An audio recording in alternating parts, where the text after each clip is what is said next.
Hello, hello, hello. So, it's time for another stream of some old games. And by old games this time I mean old. Uh, we'll be going back up to 38 years today. Going to be playing a load of old Sinclair Spectrum games, which was my main machine that I had as a teenager. Not my first machine. I had a ZX81 and an Atari 2600 beforehand, but in 1984 I got a ZX Spectrum after being jealous of my friends who all had them at the time, and well, never looked back. I was a Spectrum owner for a good 7 years until I finally moved on to the Amiga after that, and we'll come to the Amiga some other night. So I've got a few things lined up to play tonight, but I think we'll start with a classic.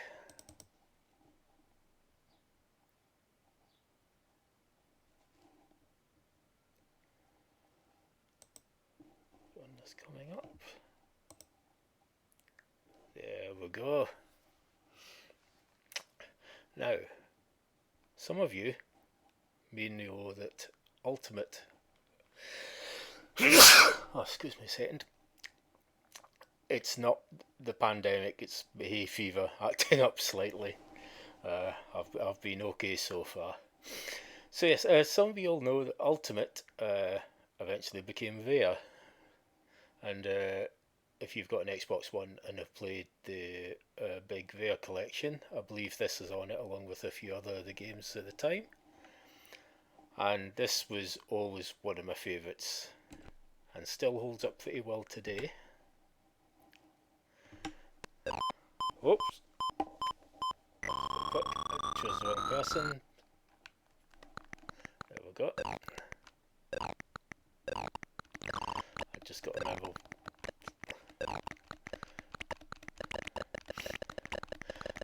So yes, this is a game where you're stuck in a haunted mansion. The whole point is to grab 3 parts of a key and get out again. Which is easier said than done, because the mansion's about 150 rooms big. There's a lot of locked doors, and of course to get through those doors you need keys. And there's sometimes things like Frankenstein's monster there, who require a very specific item to actually kill. In fact, I believe that's it. There we go. I was trying to remember what there we go. I was trying to remember what keyboard command I needed to pick stuff up, because it can be a little bit weird playing old Spectrum stuff. Hello, Scott. Good to see you made it. So yeah, playing Spectrum stuff with a combination of a 360 joypad and then having to hit the keyboard for stuff can be a bit odd at times.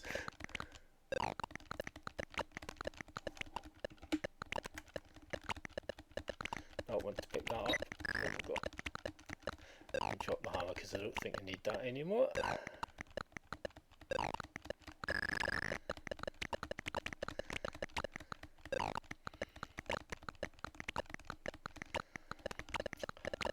Now I did test earlier, so hopefully the volume levels are about right and I can be heard. Whoops! The devil got me.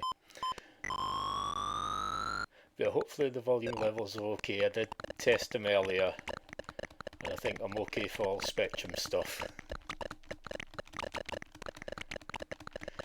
Even if we've got some 128K stuff running later on. Check the volume levels of that and I think we'll be okay.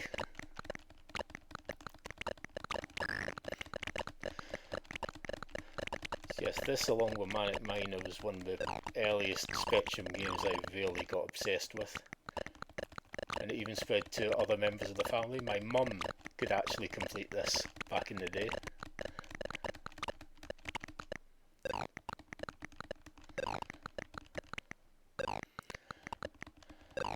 And I don't think I've played it in about 10 years. So I can vaguely remember where a few things are. Then we'll go back up the stairs. We've got to remember, I think each character has a different secret passage you can use, and if I remember rightly, I think the knight is the grandfather clocks.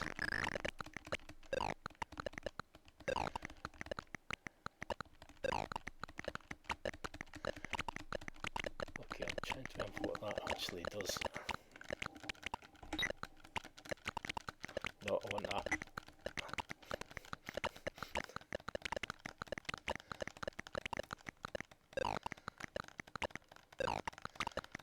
I know the surface of barrels with a year on them, and I think the wizards are the bookcases. And I actually meant to pick the Serf because he was who I always picked back in the day, but I hit the wrong button first.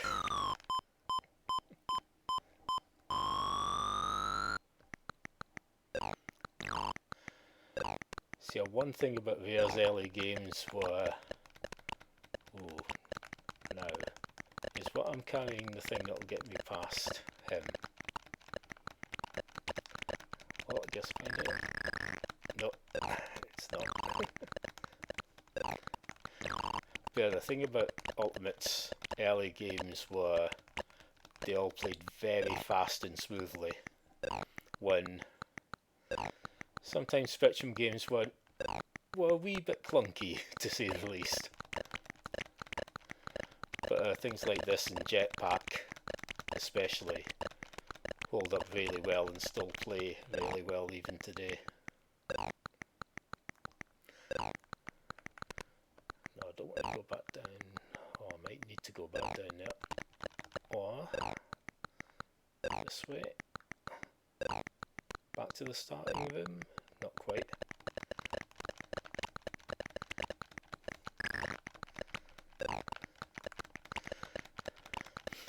Okay, I've got another key.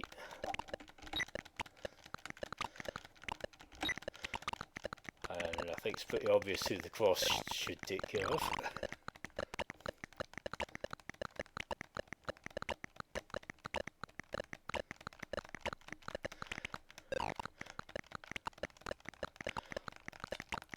I never quite knew whether the opening and closing of the normal doors was random or if there was actually some sort of pattern to it.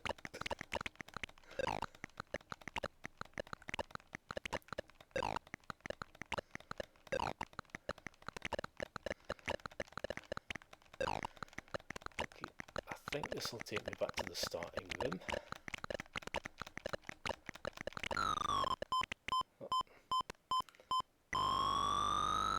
Last life already. Yeah, there we go, up here.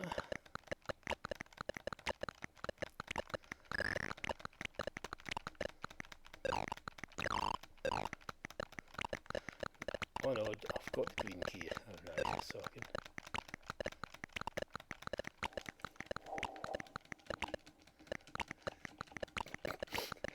Yeah, trying to do this one, hit the keyboard at the same time is not the easiest thing. Yeah, no, that's going to kill me.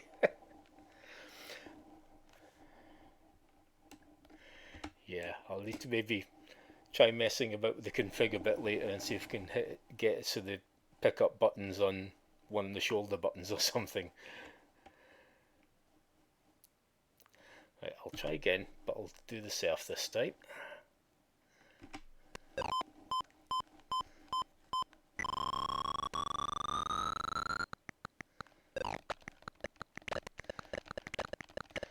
So apart from really the secret passages, everyone basically plays the same. There's not a huge difference between the characters.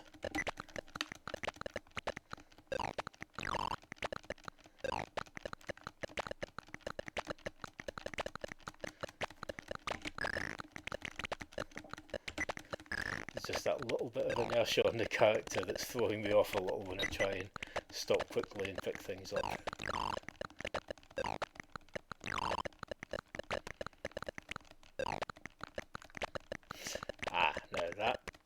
gets rid of the mummy, if I remember rightly.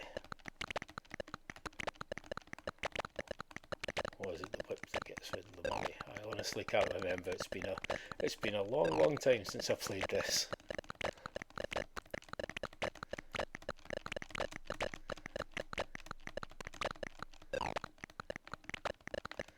Okay, can't go that way, so we'll go down the tubes.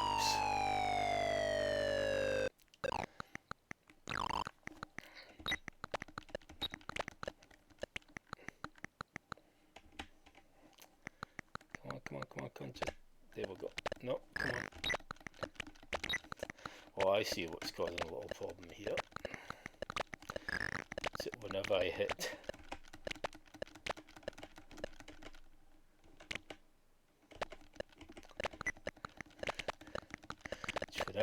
the Z to pick it up, it's also moving me up, which is making things a little bit tricky. Right, open as many doors as we can. What we've got here.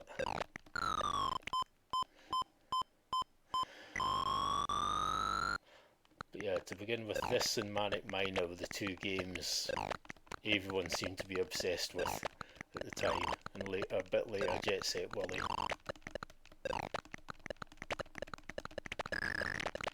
No, it's not the whip for him, and I don't have the blue key anyway. Ah, now.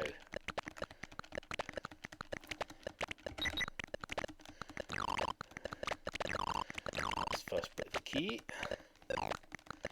So the trick now is to go back to the starting room and drop it off there, so I can come back and pick it up later.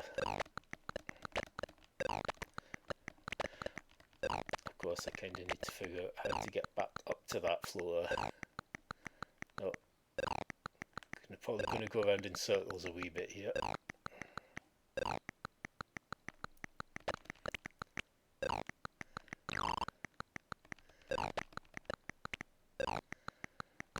And maybe, no.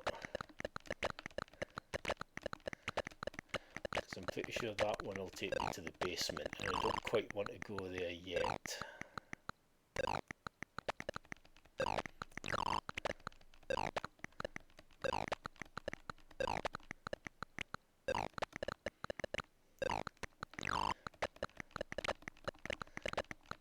Come on, door, open up, open up, open up.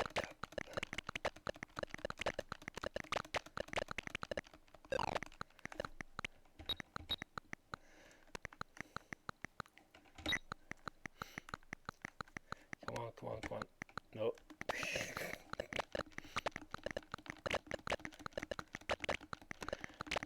I thought I'd ironed out all the problems with the Spectrum controls, but not quite.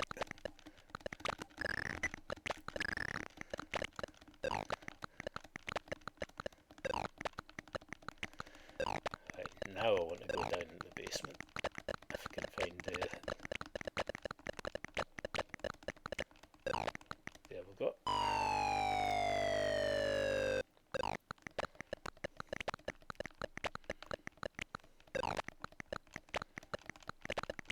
Come on, open up, go.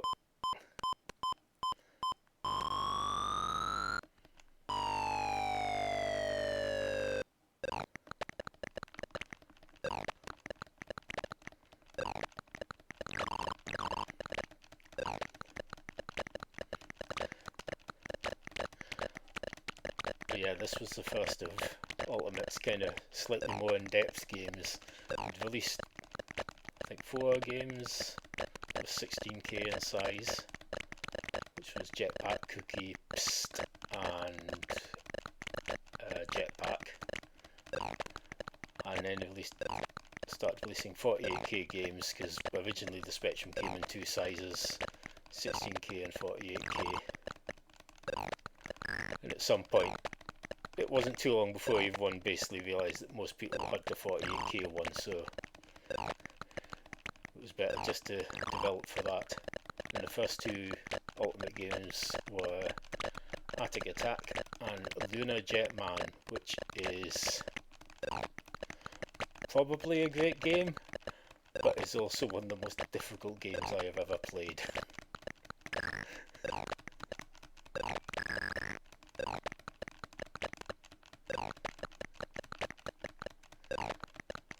a minute, I've got the green key, I can go on down there.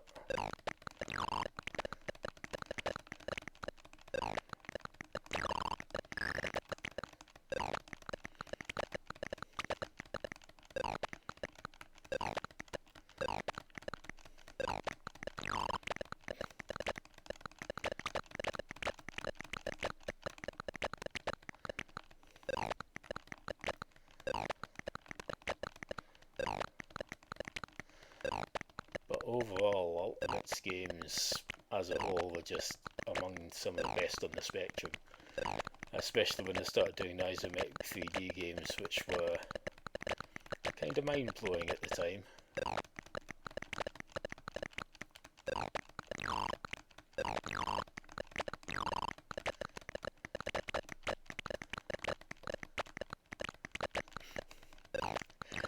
Yeah, I did try playing Lunar Jetman.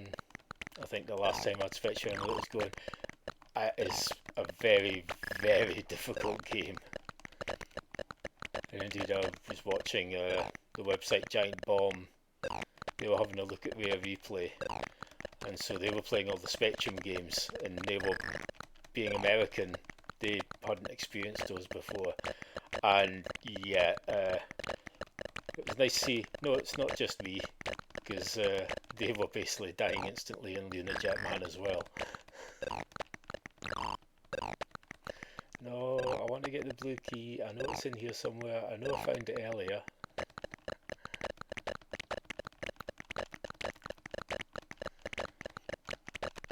I'm not actually sure what exactly the first game I owned on the Spectrum was.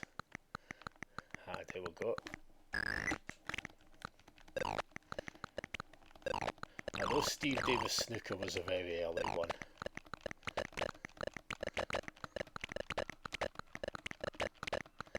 And really it just depended on what the local shops had at the time.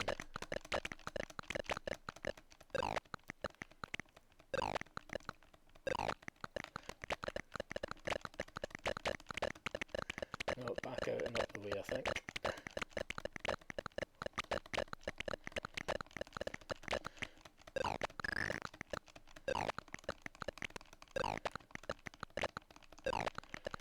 Actually, I have a feeling the first Spectrum game I owned was actually, was it called Munchman? It was a not great Pac-Man clone, but it actually came on a tape that had the ZX81 version on one side and the Spectrum version on the other, so technically that would be the first I owned, but it was quite a while until I actually played it, and to be honest, the ZX81 version played better, which was weird.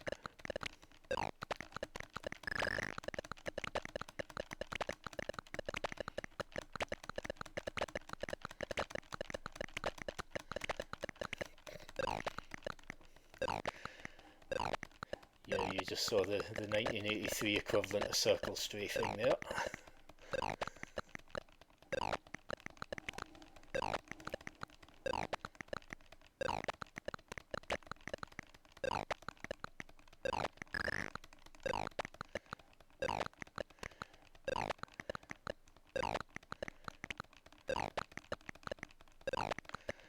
Now I know the stairs back up here somewhere.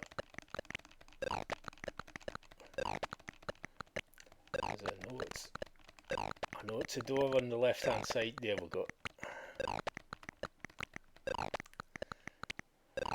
Right, let's basically go through any doors that it looks like I haven't been through already.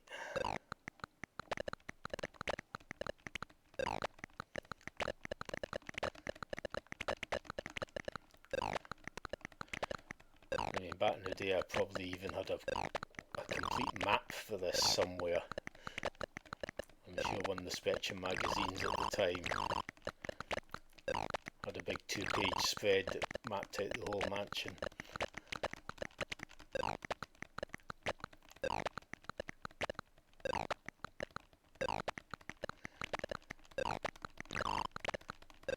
Whoa, almost.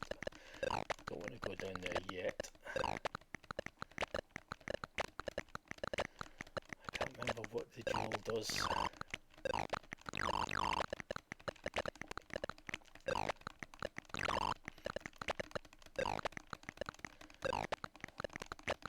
I think back 37 years ago this game came out, and I probably played at Random 8's house that same year, so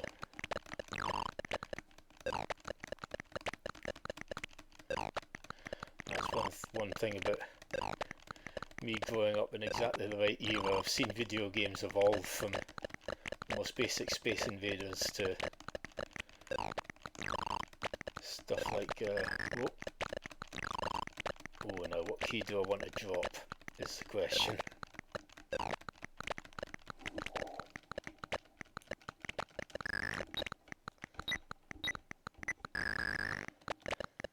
I'm not sure that was the right one I wanted to drop there.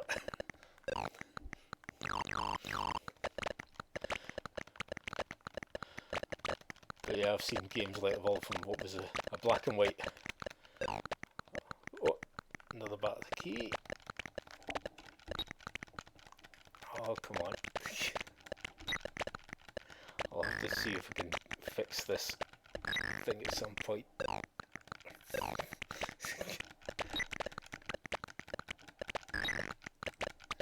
on, one more.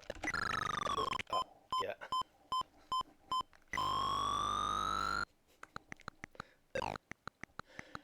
Yeah, I'll have to see if I can reconfigure the controls at some point for next time.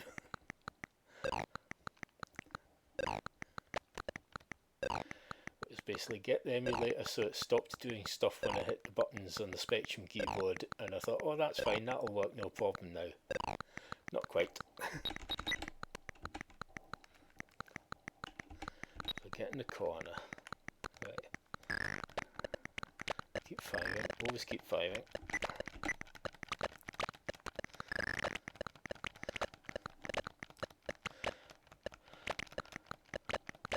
But it's like I've seen like multiplayer games evolve from two cowboys either side of a black and white screen with a couple of cactuses and a stagecoach in the middle shooting at each other to, well, Splatoon or Destiny 2.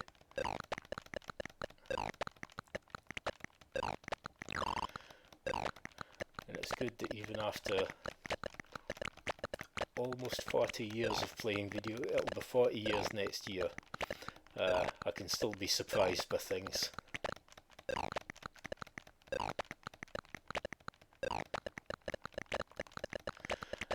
it's also good that I can find games like this that are a few decades old, but are still a huge amount of fun to play even now. Need food badly. There was this one. See, I'm trying to remember whether the bit of the key is in the dungeon or not.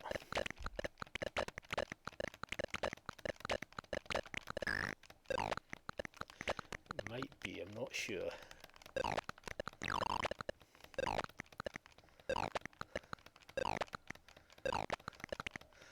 Just kind of exploring and having a look.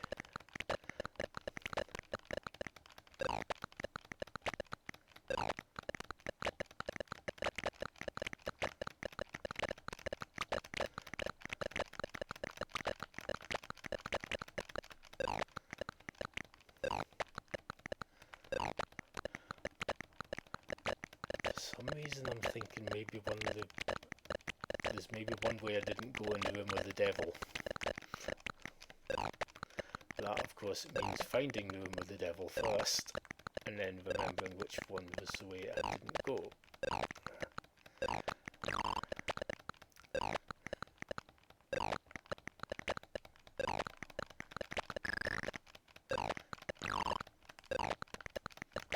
Ah, red.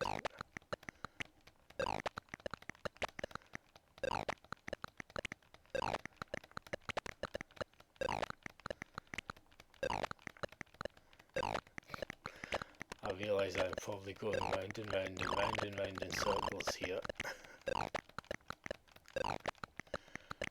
As long as I'm finding doors, go on, I want up. Maybe.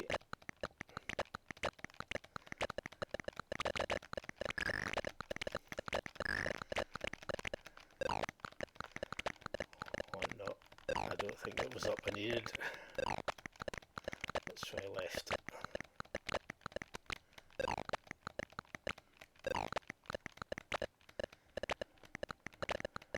I have an awful feeling it's probably that way, and it's the one key I don't have at the moment.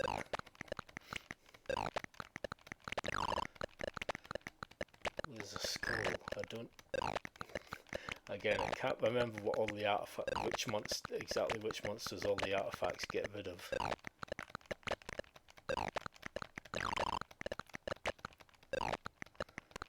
Ah, again, typical glue. I don't think I'm going to make it. Unless I find a room I haven't been in with a bunch of food. No. Well, I explored 73% of the mansion and I got 2 out of the 3 bits of the key, so that's not bad going from a second go after, you know, over a decade. So I'll exit that one for now and bring up, which you won't be seeing, but I got my lunchbox set up, all my Spectrum games, and I created a playlist of a few to give a go. Now this next one, I don't remember being quite as difficult and unfair. But Scott reminded me of this one, and I mainly remember it because the Commodore 64 version had really good music, which you won't get on this because this is another game was for the 48K Spectrum, which only had a tiny little beeper in it. It wasn't until 1986 we got the 128, which had the AY3 8192 chip, which is the same one as in the Game Boy. Yeah, Game Boys and Spectrum 128 sounded very similar to each other. Now I need to wait for it to get back to the main screen, so I can select the right joystick. Kempston, and enter to start.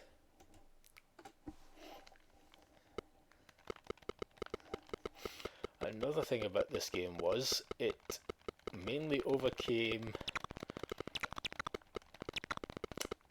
I wouldn't say a problem the Spectrum had. It was part of the Spectrum's charm in a way. I did mention in one of the other streams the Spectrum was never ever built to be a games machine.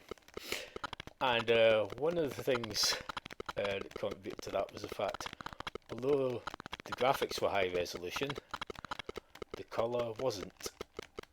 The colour was set up so that you could only have 2 colours in each 8x8 square, which meant either led to some very creative graphics and making sure everything moved at 8 squares at a time so you could avoid the colour clash, or involve lots of things changing colour, or a lot of games just not having colour at all.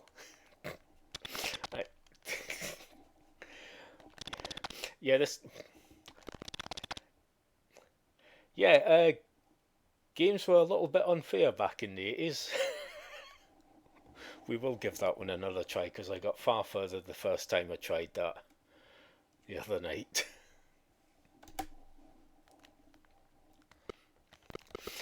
Yes, my main takeaway from this when I last tried it was that there's a lot of times when suddenly a different coloured thing will appear, like I think it's yellow planets will appear, and you don't know in advance, but you can't shoot those ones and they'll just hit you, and they appear very quickly. Because I did at least get onto the second stage of this, my first go back attempt at it.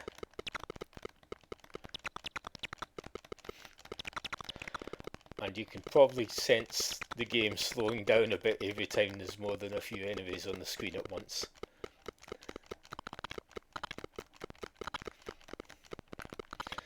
But you've got to remember that for a lot of us back in these days, in the 80s the consoles weren't really a thing. In the UK it was more about computers like the Spectrum and the Commodore 64 and the Amstrad CPC systems. Oh, move left quick. I mean, we did get the NES and the Sega Master System, but really it wasn't until the Mega Drive, or the Genesis if you're in the US, and the Super Nintendo that really consoles became a big thing in the UK and really took over from the computers.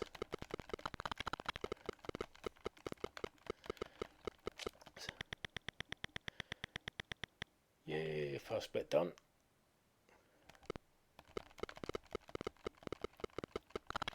I will say one thing though, playing this using an Xbox 360 pad is a lot easier than it used to be playing it on the keyboard. That's been a bit of fun with some of these games which don't even have joystick controls. And it was a couple of years before everyone kind of decided that using Q, A, O, P and either space or M was going to be a good idea. So it's been a few games, it's been a case of hitting every button on the keyboard to see what actually does stuff. But thankfully, as long as a game has a Kempston Sinclair or cursor joystick option, I can get it working with the pad.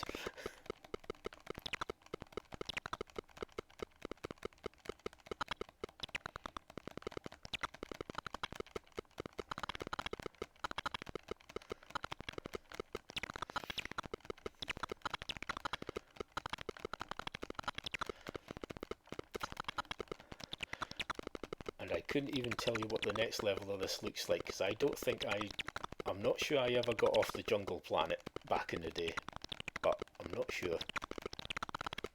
We might find out today.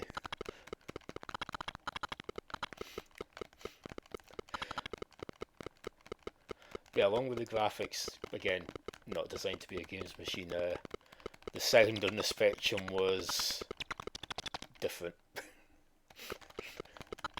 You only had the one beeper, you couldn't really make noise and do anything else at the same time, so that's how a lot of Spectrum games have very kind of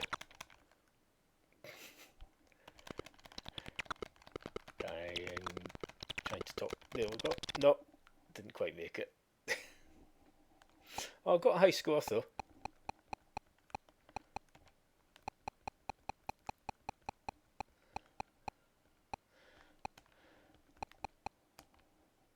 Yeah, programmers end up having to use interrupts to kind of do little beepy noises in between frames, so that's how a lot of Spectrum games before the 128 came along sound very kind of similar, and there's a kind of juddery little beepy thing. You'll see that in a minute when I bring up another Spectrum classic. But yeah, I did better that time. Yeah, honestly, Scott, I think that's the furthest I've ever gotten in this game, because I don't think I've ever seen what the third level looks like. And it's weird going back to shoot 'em up like this when I've been playing a lot of kind of bullet hell Japanese ones recently.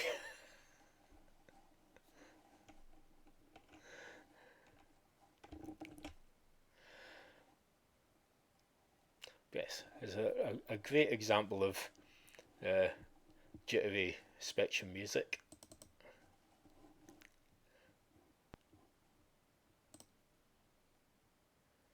Just wait for the screen to come up. Now, anyone who owned a Spectrum probably owned this one.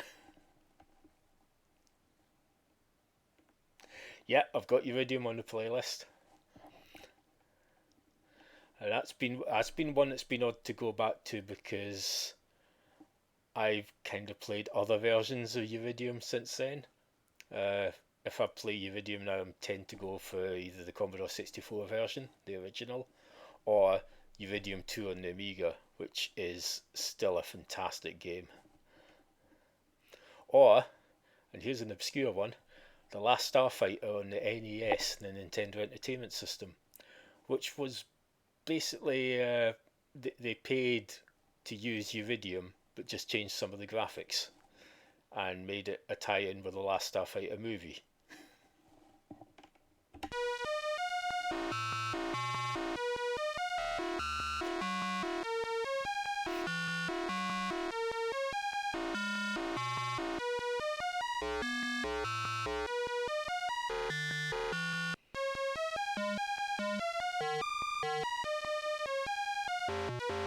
Probably the wonkiest rendition of the Blue Danube you will ever hear. Now, I think this automatically detects Kempston joystick. We'll soon find out. Yep. Yes. I don't know if this was the first Spectrum game to have constant in-game music. But yeah, it's basically using an interrupt to do little beeps in between frames of the game. And quite a few other games would use a similar sort of programming later on.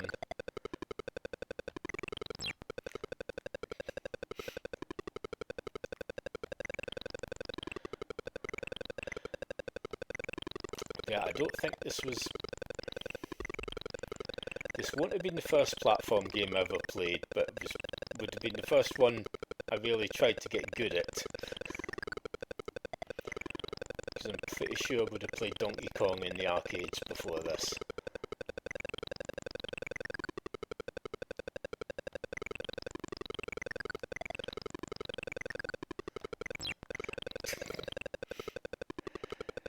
I've got to get used to judging the distance I can actually get close to those.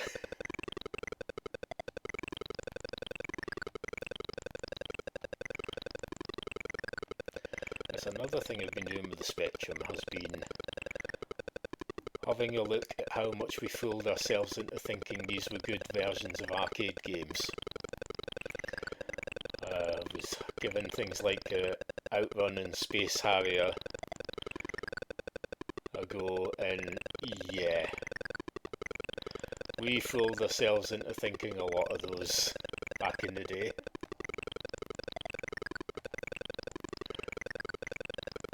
Oh, I want to go back down there. Over here. Yeah, I think we're sorted here. I would have been really disappointed with myself if I couldn't get off the first screen of Manic Miner.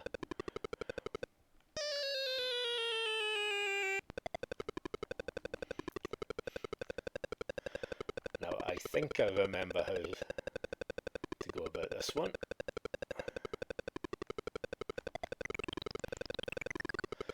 Again, I will freely admit it has been probably at least a decade since I played most of any of these games.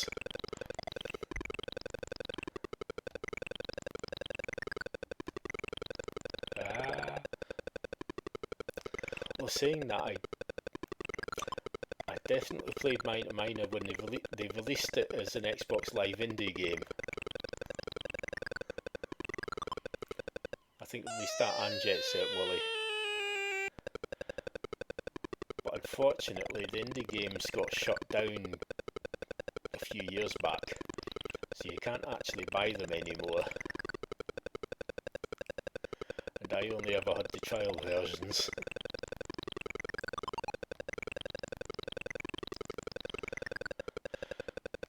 But considering how well this streaming has gone just from the PC, got a capture card coming at the end of the month, and I'm gonna die. Yeah. I'll give that one more go.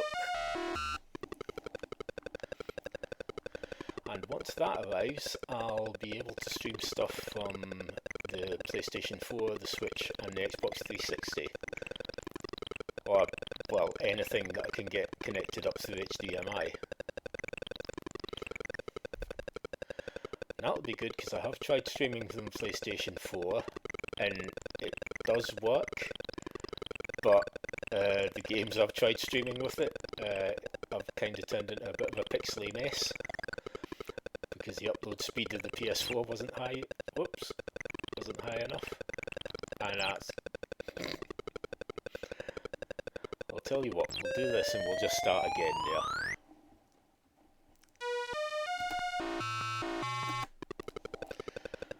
So I've got a kind of few vague plans as to what I'll be streaming starting next month. I will certainly be streaming me getting my first platinum trophy, because I discovered recently there's 2 games I am very close to getting the platinum trophy on.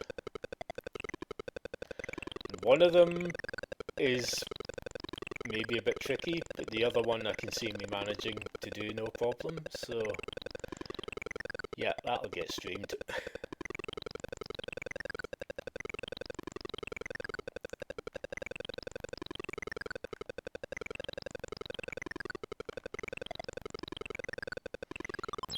Oh, oh dear.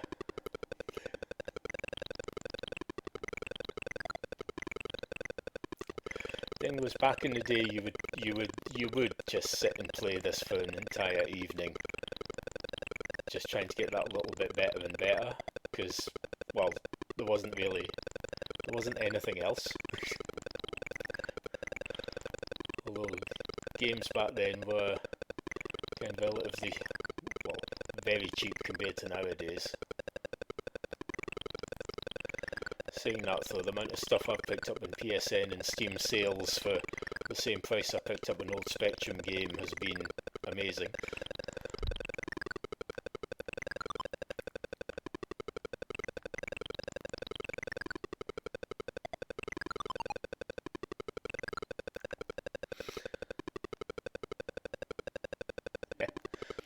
Yeah, the 2 games I'm very close to getting a platinum on the PlayStation 4, Diablo 3, which I think only need 2 trophies on, but they require doing the game in hardcore mode.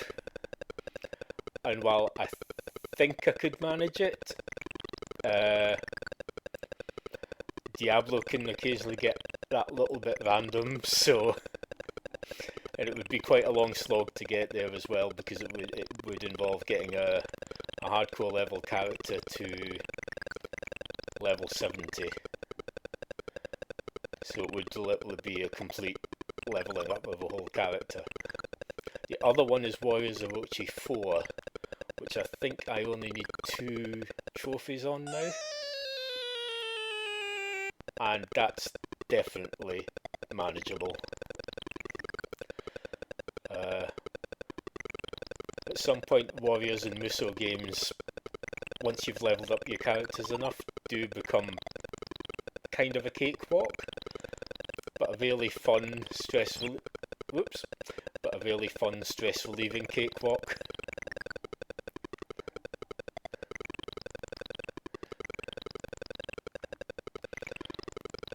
And I absolutely love playing Musou games, and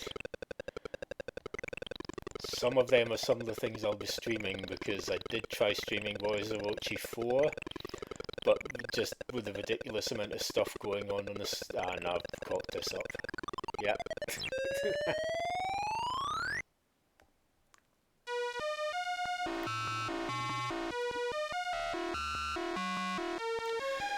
Not without cheating.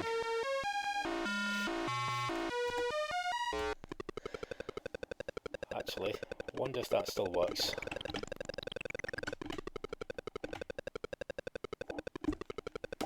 Oh, it might be different on this version. Nope, 6031769 still works as a cheat code. So yeah, you could give yourself infinite lives. And using this, you can actually use 6 and various buttons to skip levels. Ah, here's the level Scott was mentioning.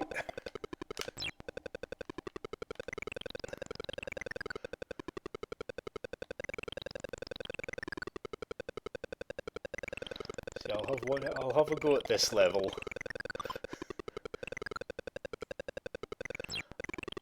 Yeah. I think it's the preciseness of this. And you need to get used to. It's not exactly lag, but you need to be very precise with what you're doing, and that's, yeah, I'm going to run right into it. Oh, and that doesn't give you infinite lives, it only gives you a level select.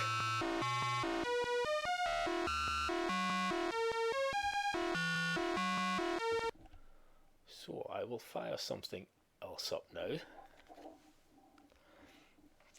I basically spent the other afternoon kind of sorting out through a huge collection of files. I stuck the DJ mix on and just started sorting through. So actually, if I can find it down here.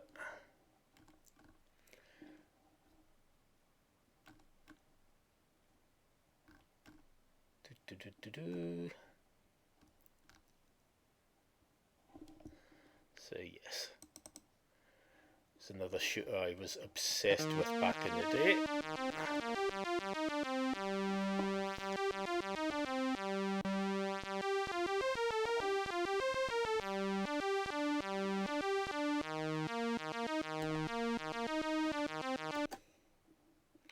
Oh, now is this going to work with the joystick?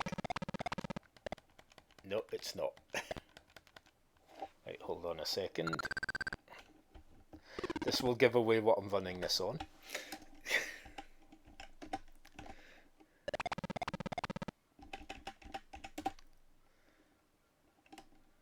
No.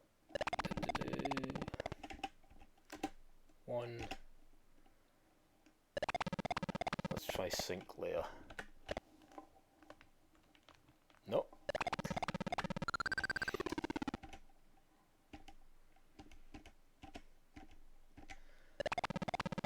Cursor.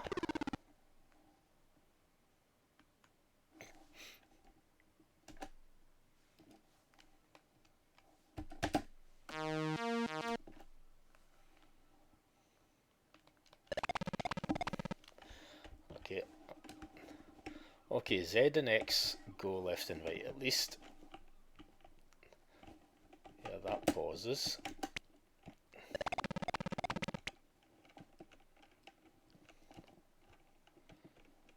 Oh, that's weird.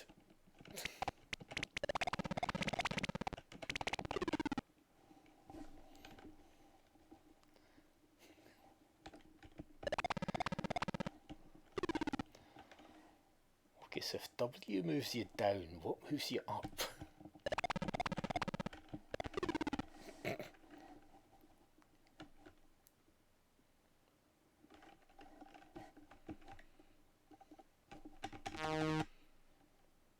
Ah, hold on.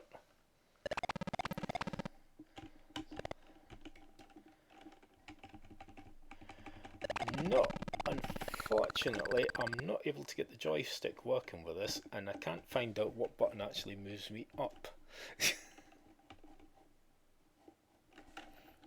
It's not any of the obvious ones you would think. So W moves me down, Z and X move me left and right, and Q fires, but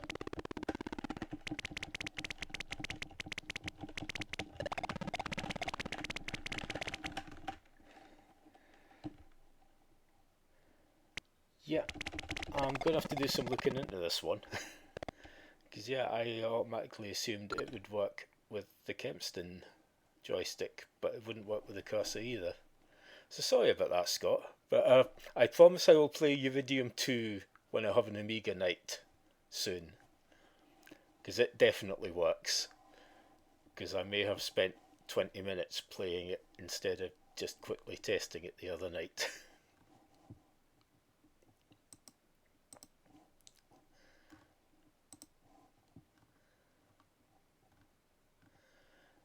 Now, where's back to my list? Now hopefully this one will work okay with the joystick. And this will bring back some memories.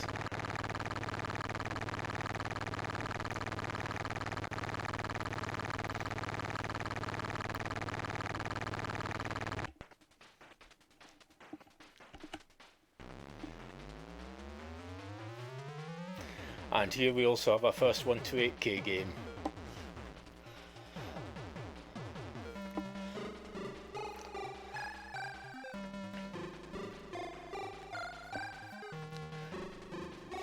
And hopefully the volume levels are still okay and you can still hear me okay. This was the game I used to test the levels earlier, so hopefully should be okay.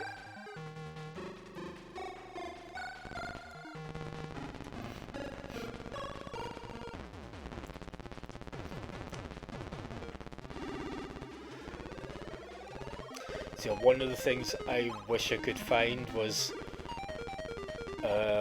on a PC tracking software. I did a remix of this music once, but it, along with a whole bunch of other ones, are sadly lost.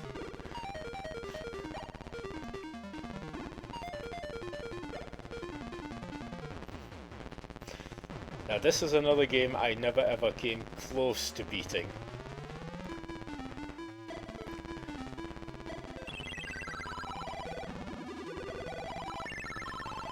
But what I need to do is find a nice big hill. Okay, that's the edge of the map. Okay.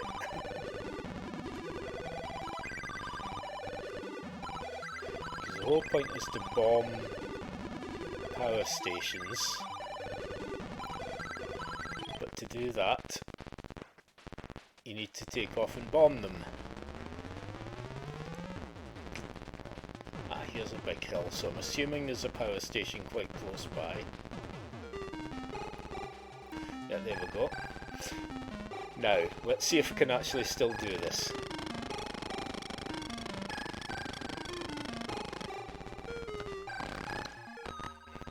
Well, I did manage to take off at least.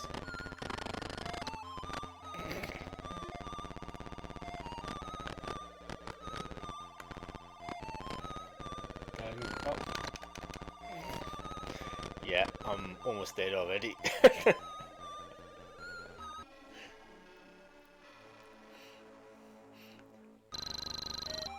And our first bit of digitised sound for the night as well.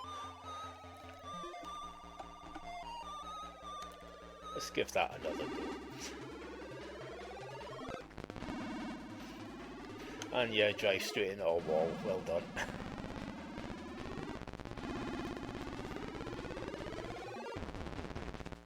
Yeah, I mean, you hear people say, "Oh, games on the whole are easier now," and yes, they are. And I'll be honest, I'm glad of that.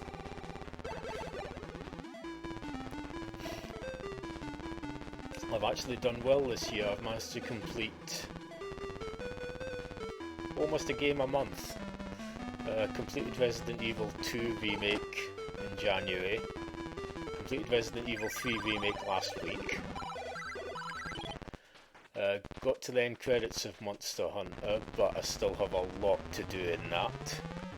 And the same with Warhammer Inquisitor. I got the credits, but I'm still probably only 50% through the missions. There's also the fact you're never too sure whether your glider's actually going to launch or not sometimes.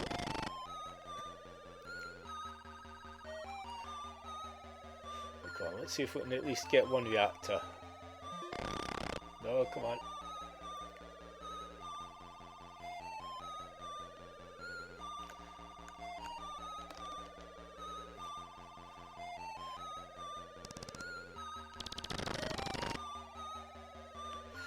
Oh, that bomb disappeared when it went off screen.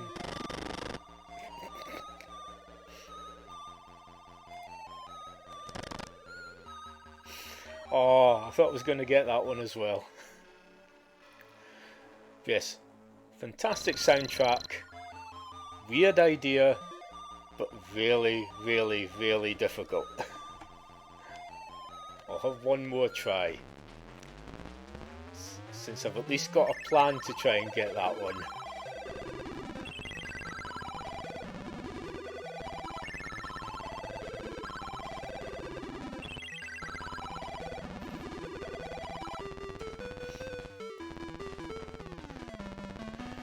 Yeah, I think it was probably a lot of the soundtracks in the Spectrum 128 that got me absolutely obsessed with video game music.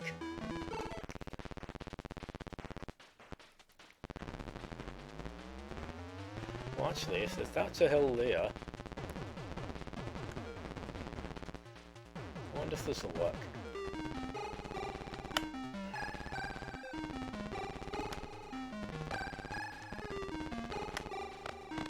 No, gonna have to go around. And last I saw, David Whittaker, who did the music to this, was working at Traveller's Tales. I saw his name in the credits to a couple of the Lego Star Wars, one of the Lego Star Wars games.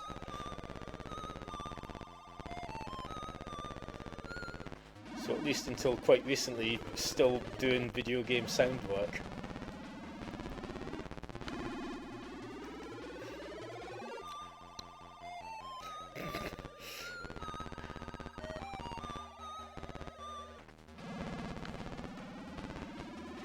See, I don't think that's long enough. Yeah, I need a bigger slope.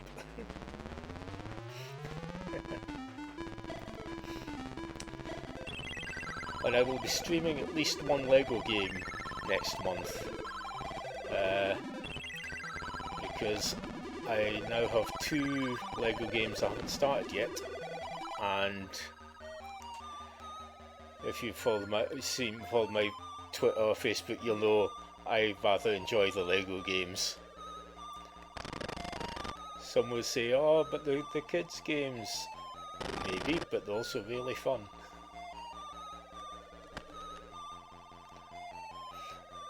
Oh, I thought it was close enough.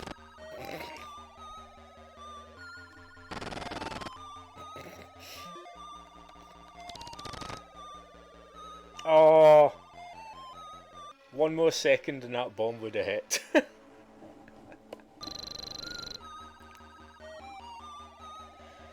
Okay, we'll give up on that one for now.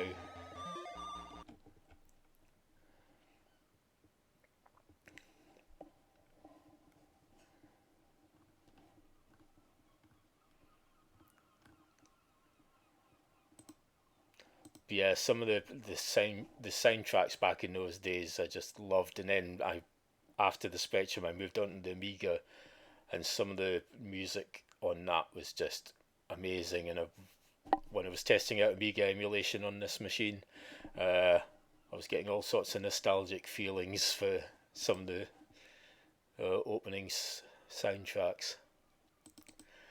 Now here's another one I probably won't get on very well at, and I hope it's the right version. And this, if it comes up, yes, this you can actually buy on the Switch, believe it or not. But I can't stream from the Switch yet, so we'll make do emulating the original version. And hopefully we'll get the music.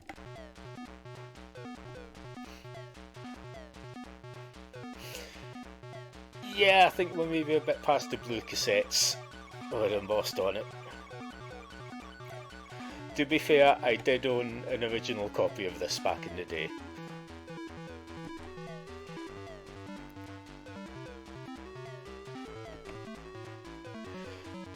Now let's see if I can remember any of the map on this.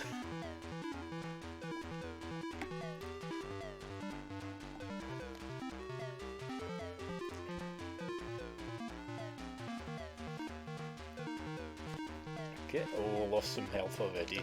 Well done.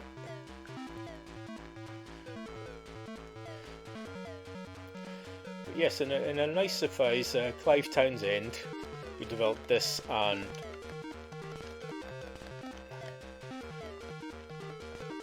yeah, this is going badly. Yeah, Clive Townsend, who developed this and the original Saboteur, actually ported both games to the Switch. And nicely, it features different versions of the music.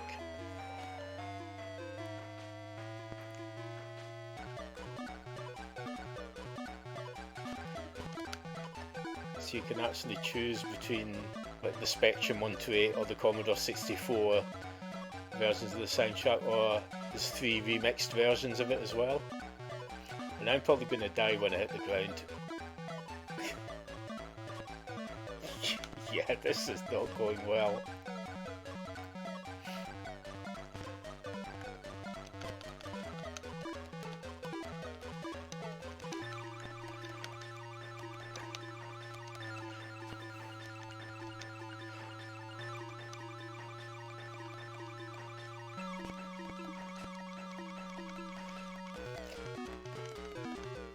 What isn't helping is that every time I try and do the flying kick, it's not working.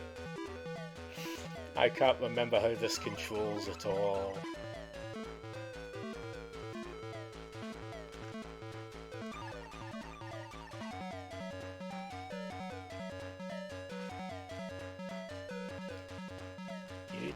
You just go away. Okay, you just keep wandering like that. I don't even know if you can hit me when I'm on the ladder. Alright, let's do it. Right, that punches. That high kicks, what is that?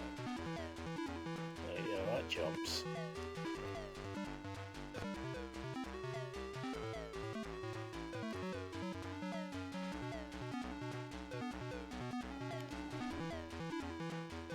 Oh yeah, the little nook we had.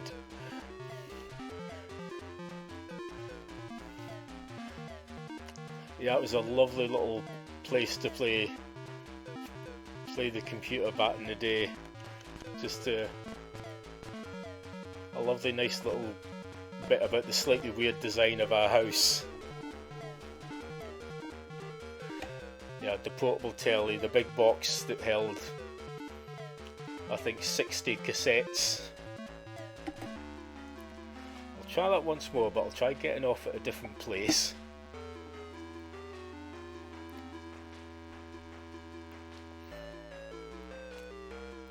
Yeah, that nook, we were still, I think the Spectrum basically stayed in there until I moved to university in 1990.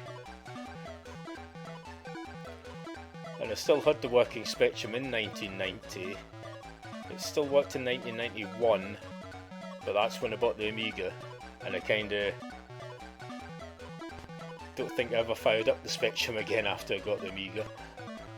Oh god. Yeah, this games were hard back then.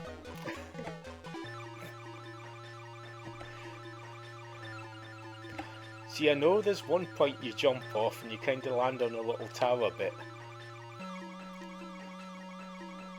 but it's been that long ago.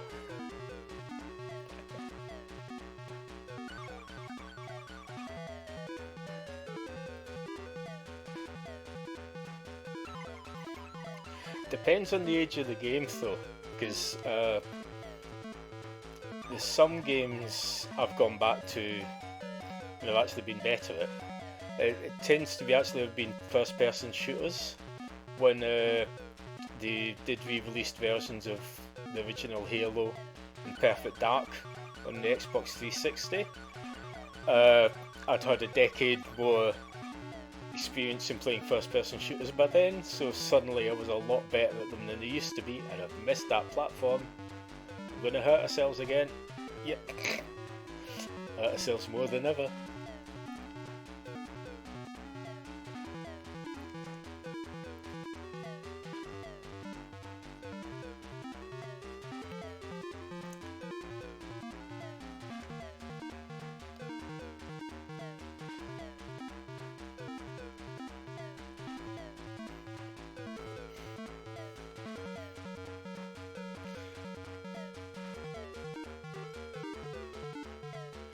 Yeah, you think your Dark Souls is difficult, at least I can get somewhere in Dark Souls. Basically to the Capra Demon, and that's as far as I've ever gotten in Dark Souls. After 20 hours. So, no, that's a wall.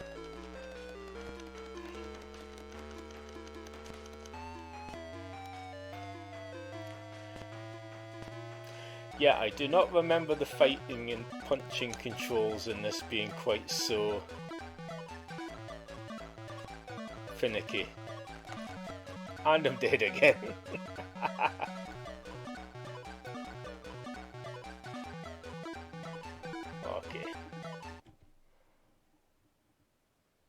use that one for a bit.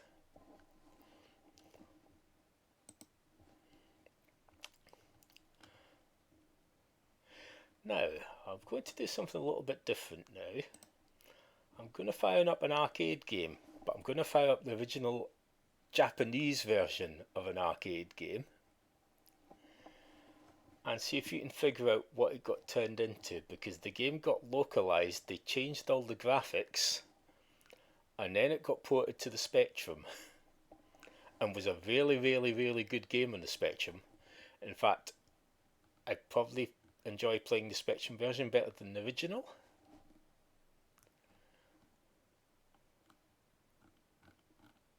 And it's not on the list where it should be. Hold on a second. Find it through my launch box, because I definitely added it because I was playing it last night.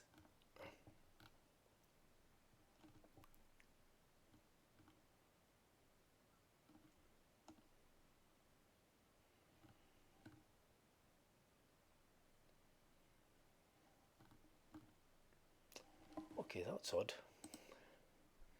Just give me 1 second. I will use the alternate method of rigging this up. Oh no, the Spectrum version of Tempest is not good. I have played it.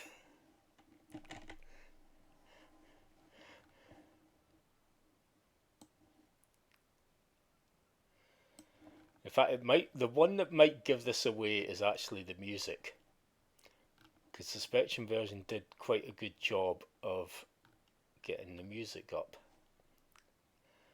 But it's just, I'm having to go to my backup thing to launch this, because I did add it to my front end, but for some reason, nope.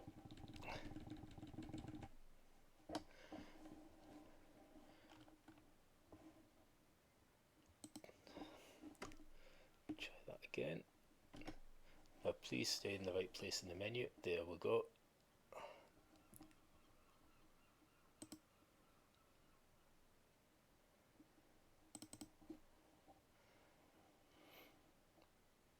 Hopefully this works and shows up okay. Hold on.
Yep, this is Neketsu Gaku Kunio-kun, which got turned into Renegade outside Japan and then got ported to the Spectrum.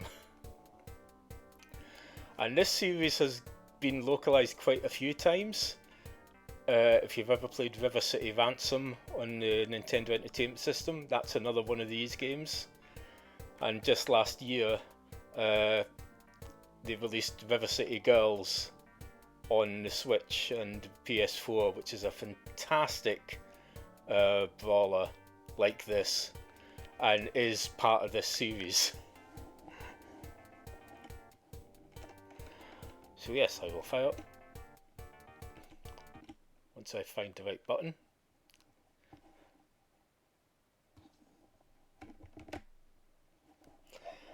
If you bear with me a second, this system has done what it was doing before, which is why I wasn't using it. It's crashed again. There we go.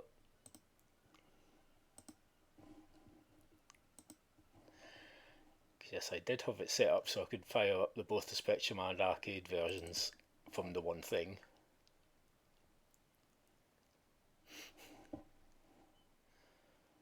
Well, hopefully this comes up okay. Yep, there we go.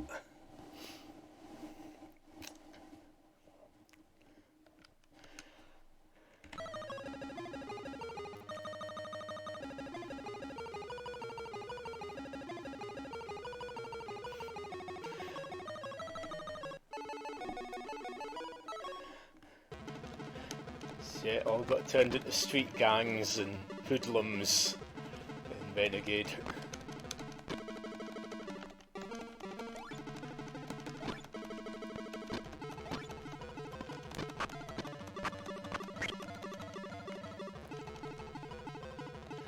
The other thing was they had to bring everything down so you only used one button to do everything, which meant the controls are a bit odd if you've played the arcade version of it.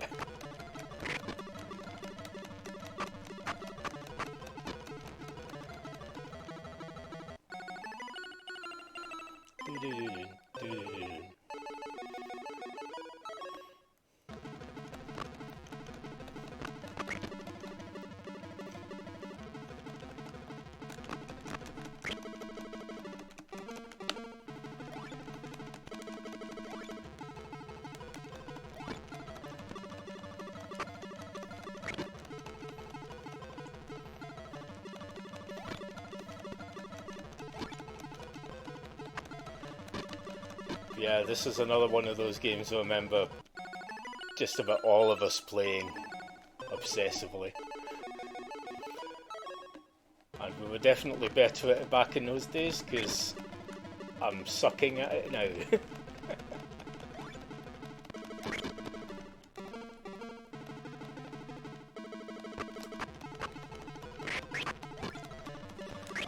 But yeah, if you want a really fun arcade brawler, I can highly recommend River City Girls. It's by WayForward, who do lots of brilliant, mainly 2D platformers, but they all feel like kind of lost Mega Drive SNES era games, but just better.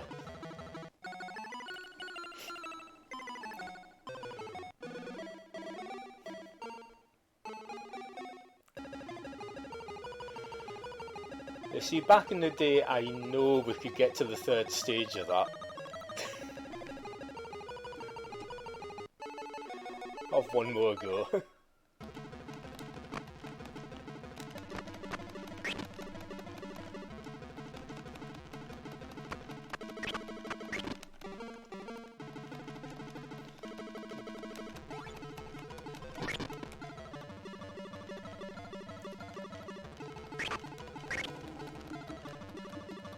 Yeah.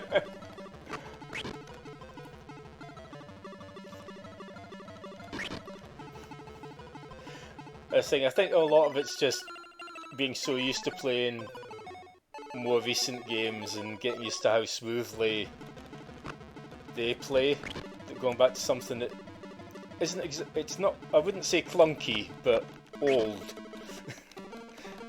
It's just weird.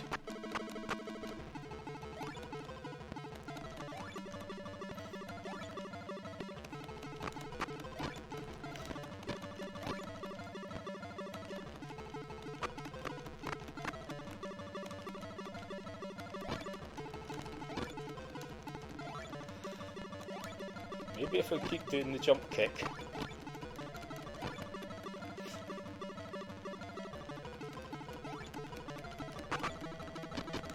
Nope.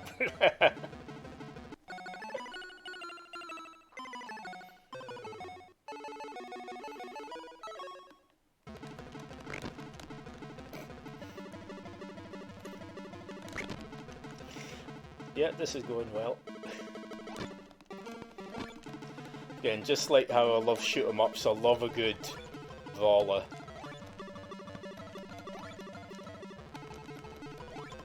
And there's a good few on modern systems. I can highly recommend the Capcom Beat 'em Up bundle, which bundles together 7 of their games, including Final Fight,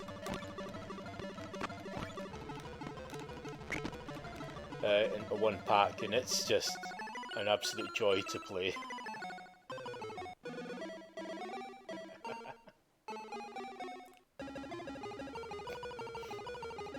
Gary Gracie being, of course, the boss at Imagine, or Ocean, because they were basically the same company.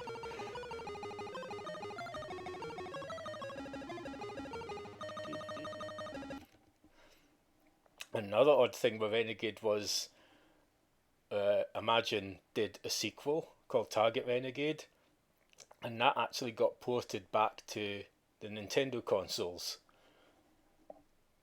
It wasn't quite as good as the Spectrum and Commodore versions, but it wasn't bad.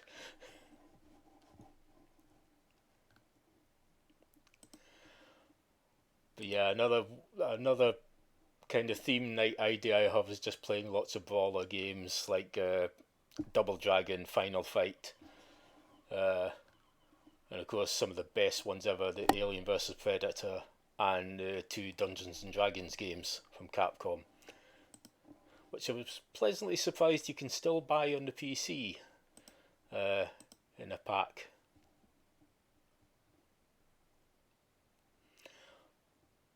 I have it on here, I think.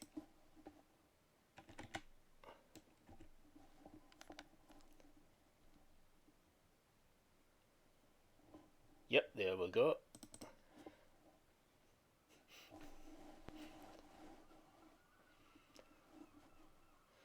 Oh good, it's got Kempston controls. Now, there's a chance I'll be better at this than I used to be, because since then I have played the game this rips off. Sorry, pays tribute to, which would be Nintendo's Punch-Out! Has it started the game, or is it the demo? Hold on a sec, I'm not sure if... I think it started itself and it didn't actually select the controls. There we go, hopefully this will work this time.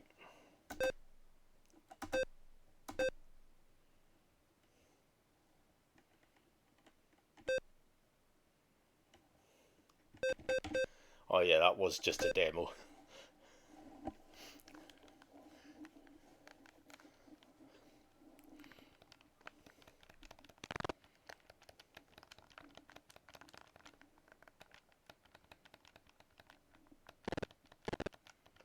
Well, the problem is trying to figure out what the controls actually are. Because although I'm hitting the fire button, nothing is happening.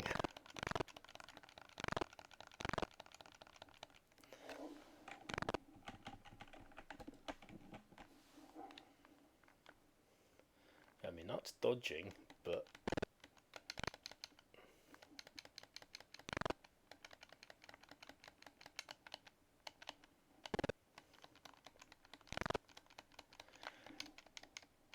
yeah, I'm not certain the fire button is actually doing anything.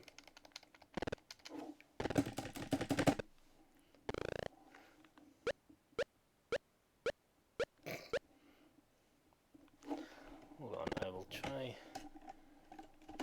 restart again. UP, dodge, punch, punch right. Okay, the keyboard controls sound doable. So we'll try those.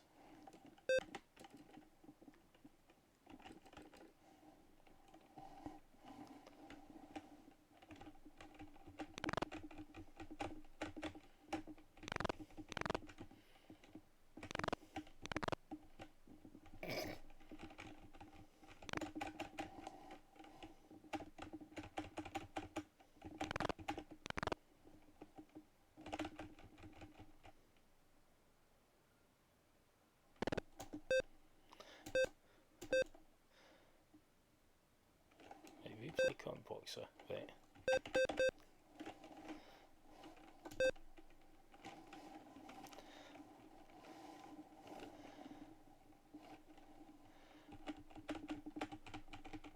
Ah, there, it's working now.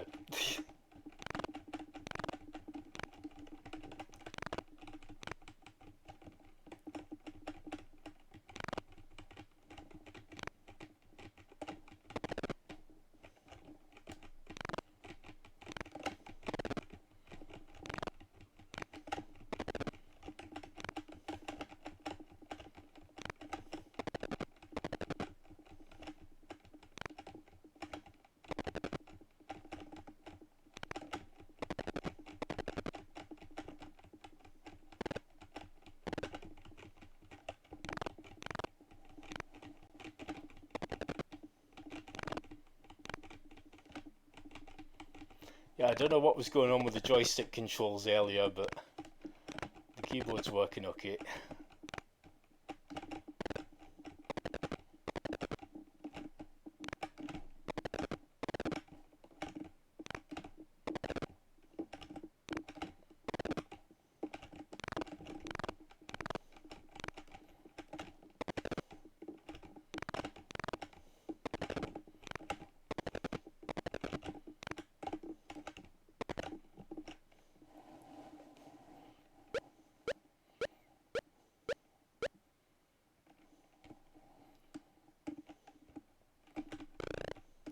Oh.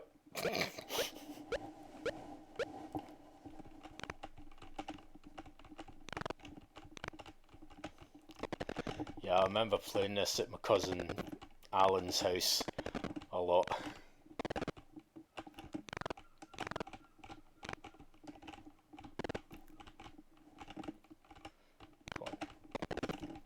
Belly, then face. Belly, face.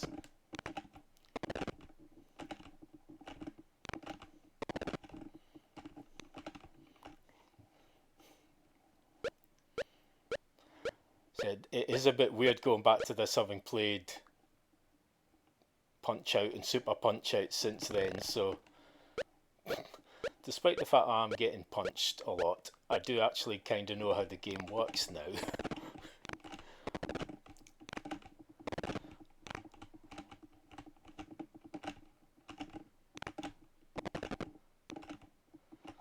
Whereas back in the day, I think we were just button mashing.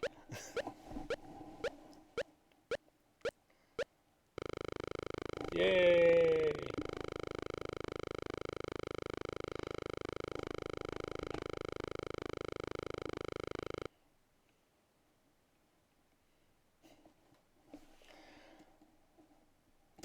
Oh, now I don't know if this version will let me actually load the next box. Let's see what happens when I try. Oh, right. Yeah, it didn't tell me bring a notepad.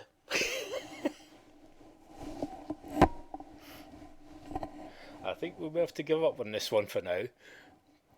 I will know next time though to have a notepad sat here and put the code in. Yeah, the times before save games and battery backups.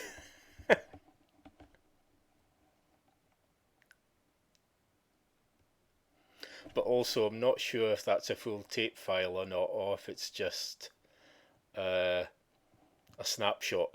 So there's a good chance it might not have even been able to load the next bit. But I will investigate that further, definitely.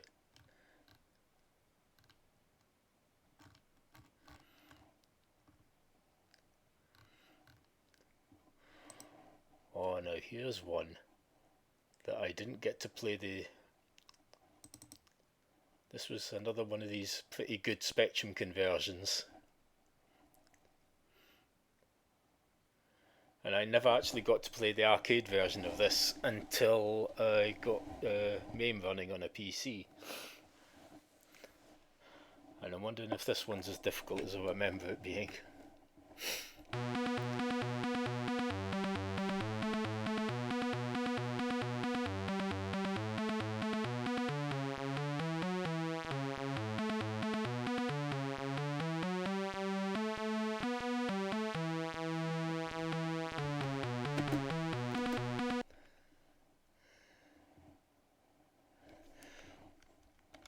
Alright, it has started. Right, okay.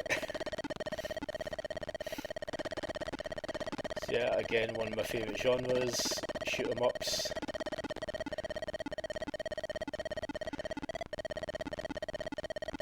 The Spectrum was kind of 50-50 original ones and arcade conversions. And the arcade conversions weren't always good, but this was quite a good one. Although with everything being the same colour, it was a little bit difficult to see back in the day.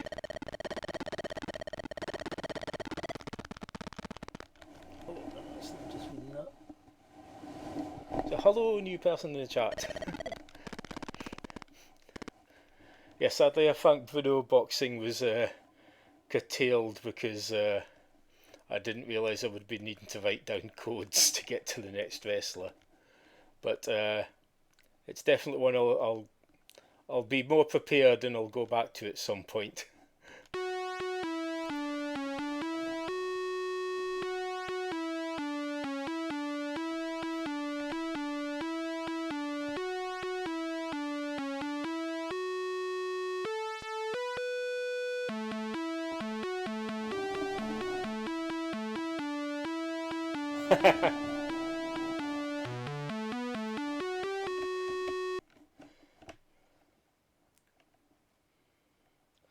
I'll give that one more go.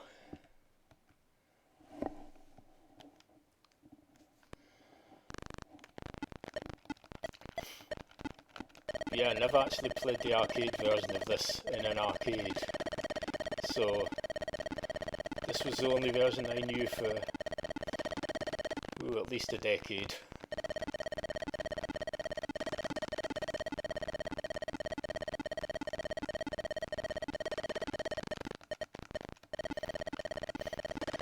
Again, here you see one of the other methods of avoiding colour clash will just make everything yellow and black. It'll maybe make the enemy bullets a little bit difficult to see, but you know, we made do back in the day.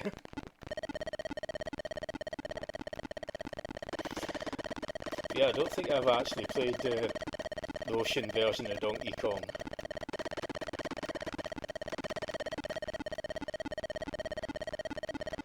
I did play, I think it was maybe Arctic Computing's version, which might have been Crazy Kong, or it was some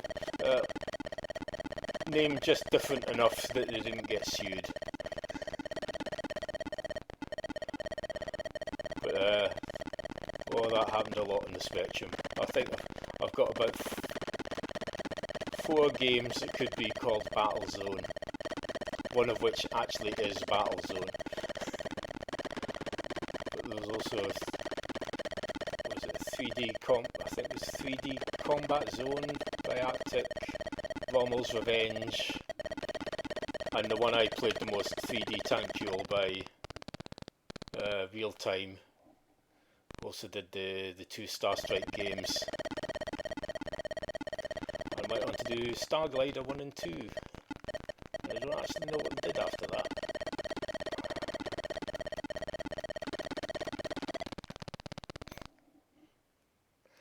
Yeah. Games were different. As we said. Oh, I actually remembered my name.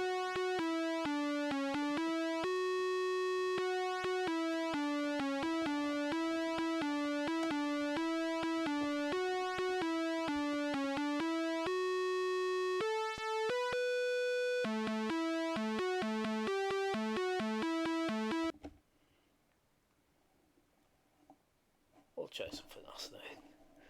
That's not bad. We've been going an hour and a half, so I think I'll go until 9. Just have a quick flick through down my list here. Well, if anyone's got any suggestions, and if I've got it here, I can fire it up.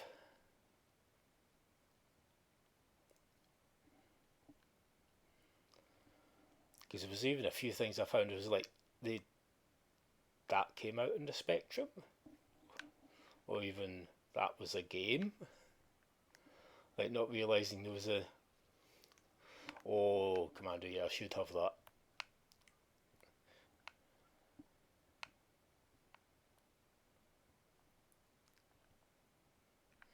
Yep, Commander. Again, it was another game where it was years until I actually got to play the original arcade version. And, well, I've bought the original arcade version about 3 times in various Capcom compilations by this point. Oh, no, I'm trying to remember, was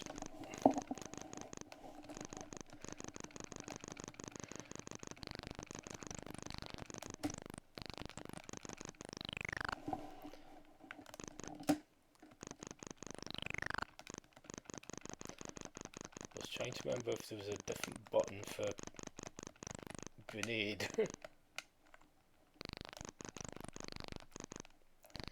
it says I've got bombs, but I don't actually know how to fire them.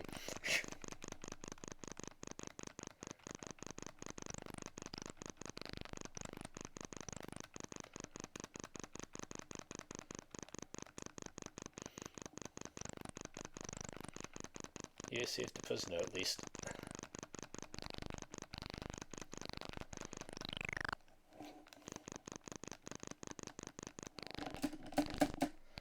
See, for some reason I thought the spacebar would fire off a bomb, but it's not cooperating.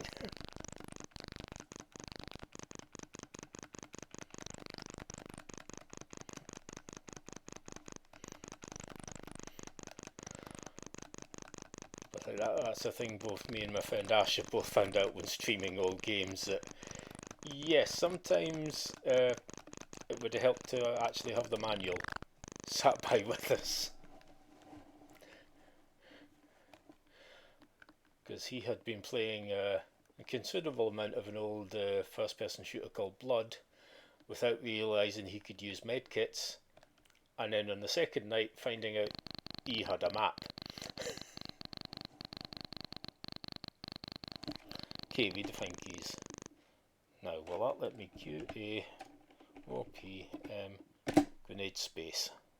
So hopefully now, if I select the joystick, it'll still have space as the grenade. No, it won't. Alright, let's hold down the button for a second for grenade. Should have thought of that.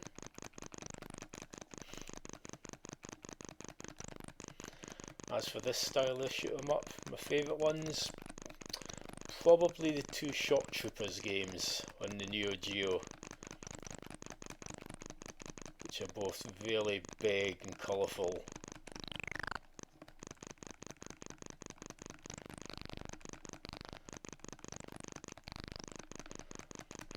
That's another thing I've liked on this. I'm really doing well today. It's been another nice thing in the Switch, the amount of old Neo Geo games you can pick up for about £6 each now.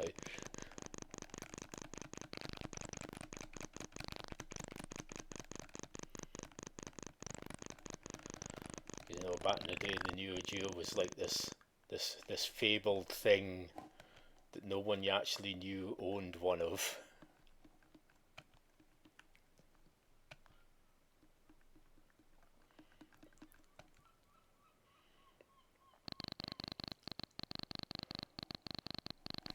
Right, now that I've got things working properly, I'll give it one more go. The other game like this I remember is Time Soldiers, which they used to have at the Montrose Sports Centre. And it's another one that's on a compilation for consoles now. And they've done a nice thing with the port of it. They've converted the controls so that it works like a twin stick shooter, which technically does make the game a lot easier, but it's a nice way of getting around the joysticks you used to have to spin round.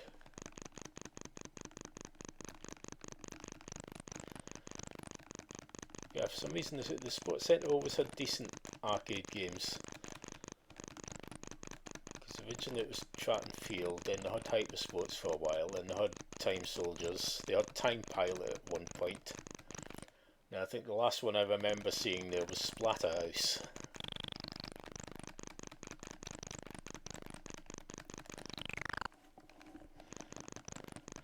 But most of my arcade playing was done down at the Cadona's Beach Arcade at Montrose Beach, which around 1984 had a really good selection of machines.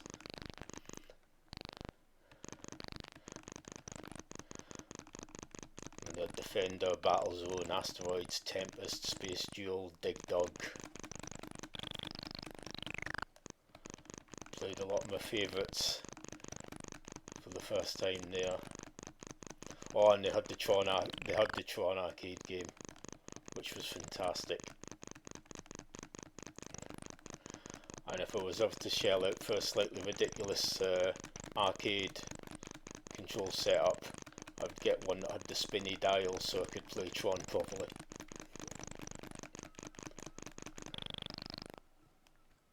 Yeah, stage 1 complete.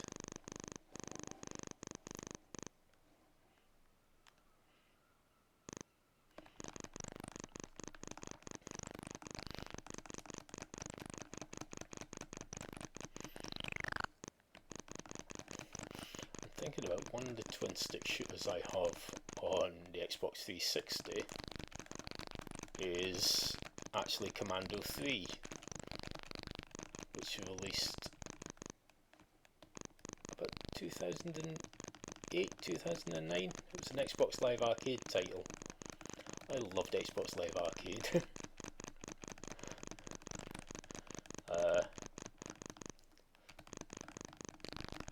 Until I recently fired up my 360 again. I'd forgotten quite how many Xbox Live Arcade games I'd bought, but that was over the course of 10 years, so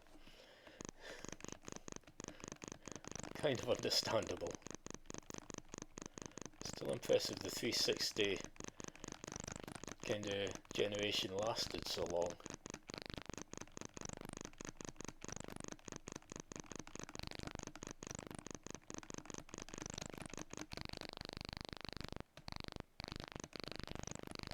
Yeah, I've got my mutant only fire grenades up the way in this.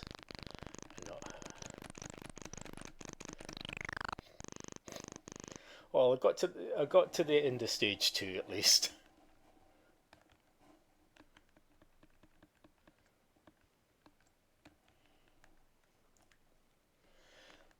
God, yeah, this is back when it was they were still referred to sometimes as Japan Capsule Computers rather than Capcom.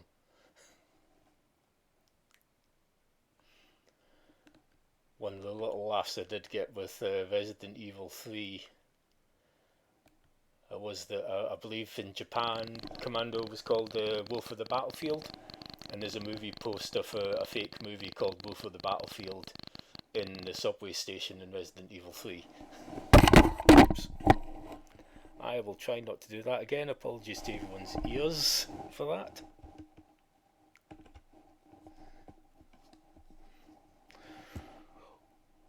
Ooh, I know one other difficult game from that company. Oh, actually, I've just spotted something just above Commando here that I have not played in over 30 years. And this will probably bring back some memories to some.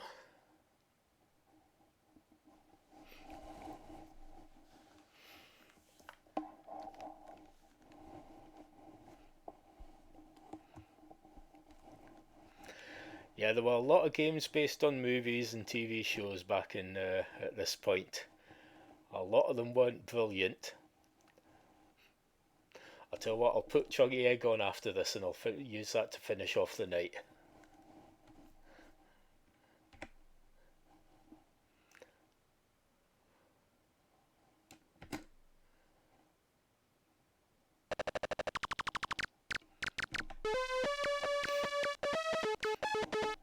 Yeah, okay, so the music's from Rocky, we'll let them off.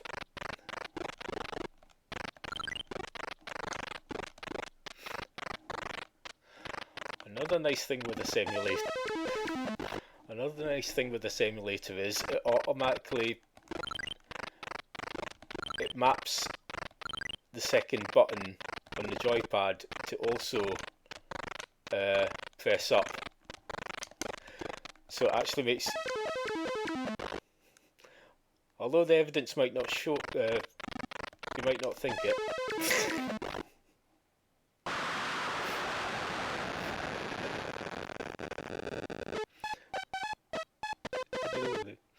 It means some games it lets me use the second button to jump.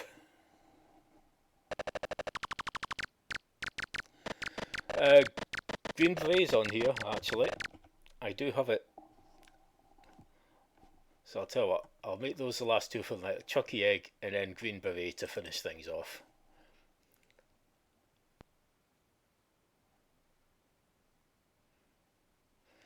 Green Beret, back when Konami was still doing really good arcade games.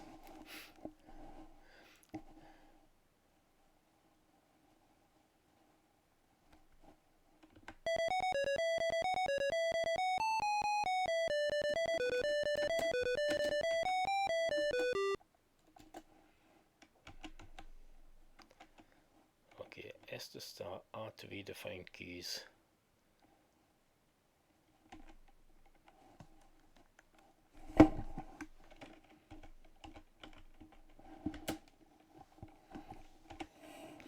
Okay, we're playing this one with the keyboard, so you might hear a bit of clacking.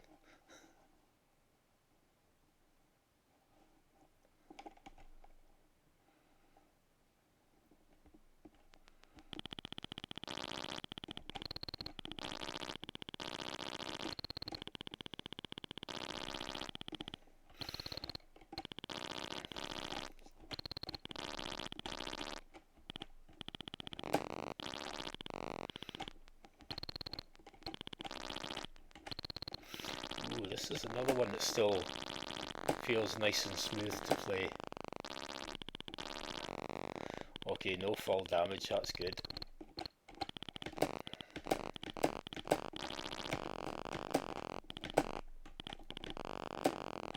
No, I have to wait for that bird to get...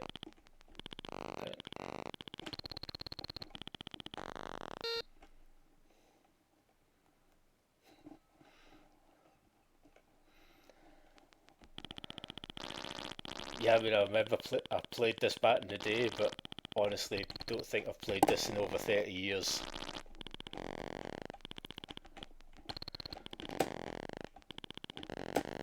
But this is one that it has a smooth movement that means I'm not having to kind of adjust for how the controls feel or anything, just straight in there.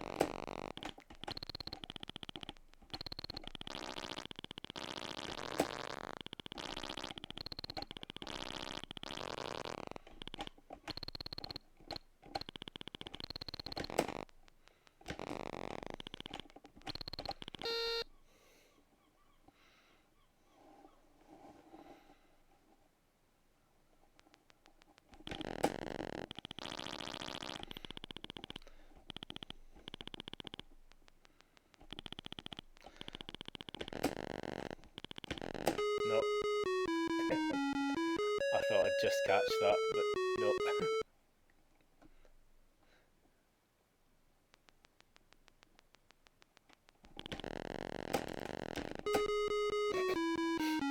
I maybe spoke too soon.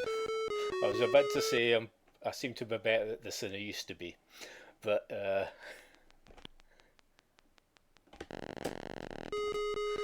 I'm really getting the timing of this bad. I apologise to all watching.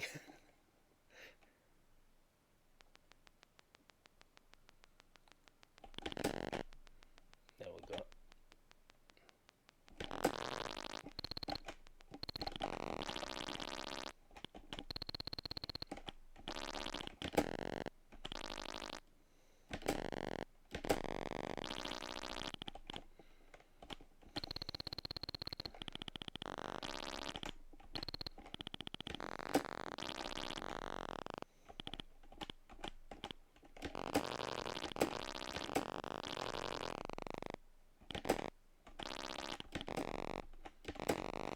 Can I get to there from...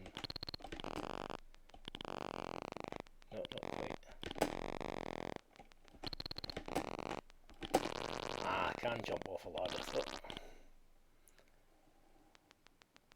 Right, come on you, get over here. Thank you.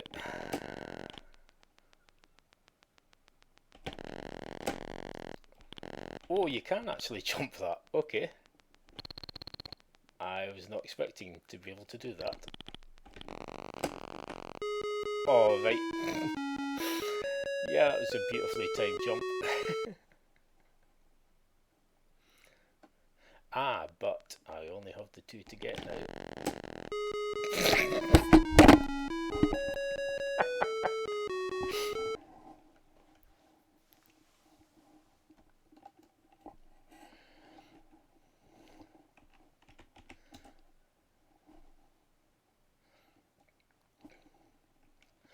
Yeah, that still plays really well. It's nice to know. Right, I will have one go at Green Beret, and that'll be getting near 2 hours, so we'll leave that for now. But it's good to know mostly everything has worked tonight, and I've managed to keep going for 2 hours, because I've been kind of slowly extending my streams just as we test stuff out and get going. So do GH.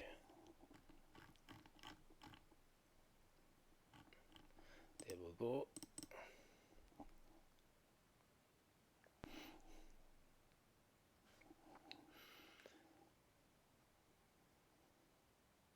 And again, back in the day, in some cases, you weren't sure, although you see the Konami name there, some of these you weren't sure if they were based on arcade games or not, because you'd maybe never had that arcade game anywhere near your town. Okay, this Kempston stabs a start.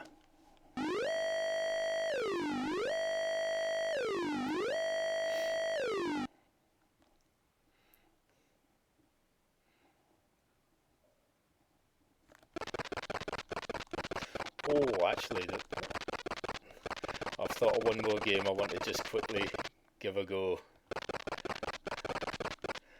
tonight, because Scott did mention it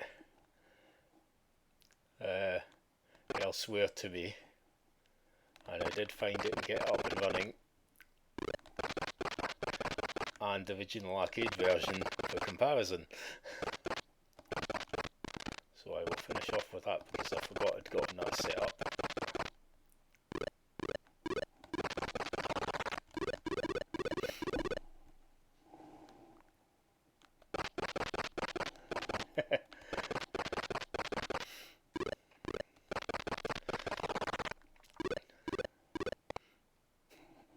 I'll give that one more go. Well, this is partly why I've started streaming, is because I suffer from chronic fatigue, so there are quite a lot of times I'm not up to playing games, but I really enjoy watching other people play games when I'm too tired to. And with everything that's going on right now, I thought, you know, it's about time I kind of maybe gave something back and tried it myself, and it was just one of those cases where things just worked out. I'd just gotten a new PC. At some point, my internet got faster and I didn't notice.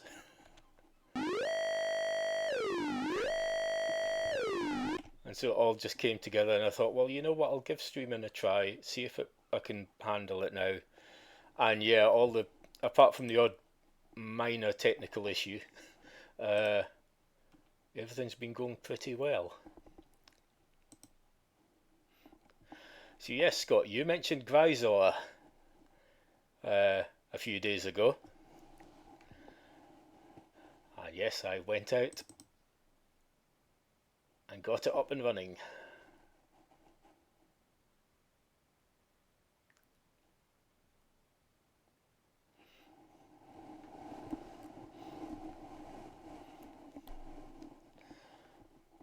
And the funny thing is, I play Contra games a lot. I've not played this version. Well, I hadn't played this version again for at least a decade, maybe 2 decades. Because I remember having the tape in the big double tape box with the Bob Wakelin cover.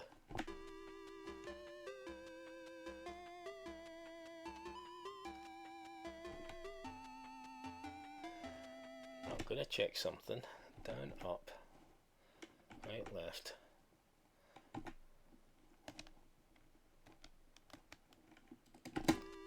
Okay, this might be difficult because you need to jump using space on the keyboard for this.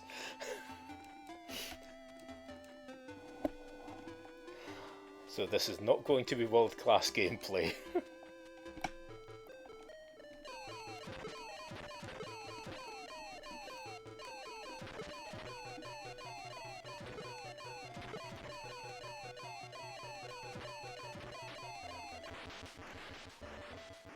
And yeah, the flickering sprites, the Spectrum's having a bit of trouble.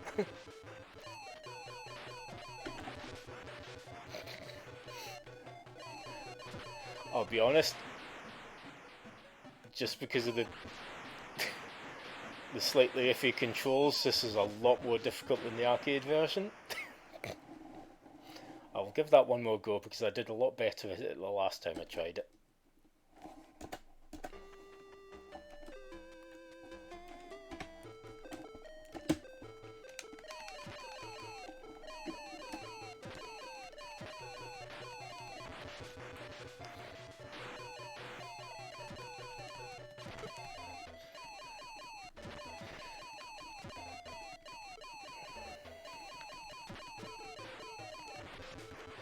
Yeah, the problem is I keep ducking when I want to go diagonal and I keep shooting diagonally when I want to duck, which is really not helping.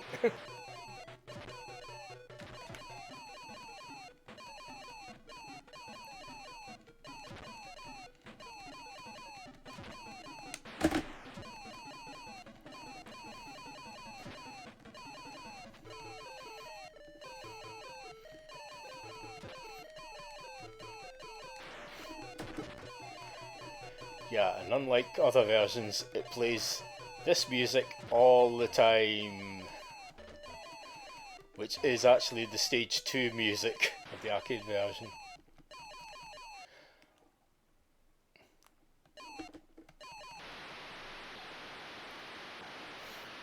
So at least wanted to get onto this bit.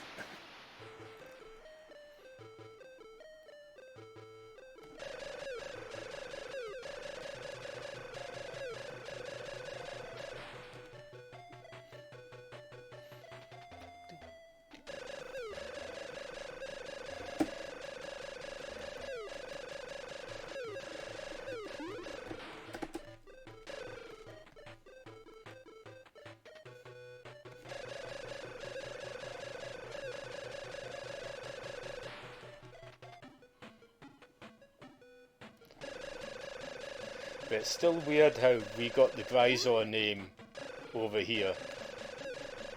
But I think it was something to do with it originally being called Contra and something to do with the Contra scandal and the American military and all that or something. So they said, no, we can't call it that. And so that's how the Gryzor name came about. And then in later years, the Contra games all got turned into Probotector because Marvel Guardians, well, oh no, we can't have people shooting people, so we'll have to make it all robots. But as one last thing tonight, because I do have it set up here,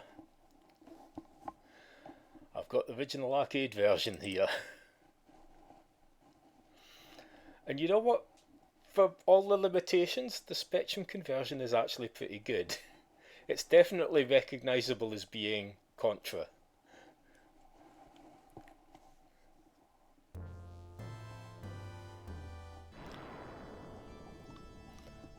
That's it, I just need to switch the cable around. X, there we go.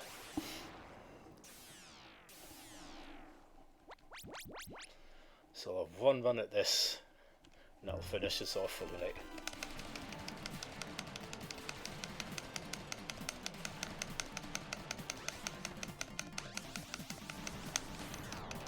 Oops.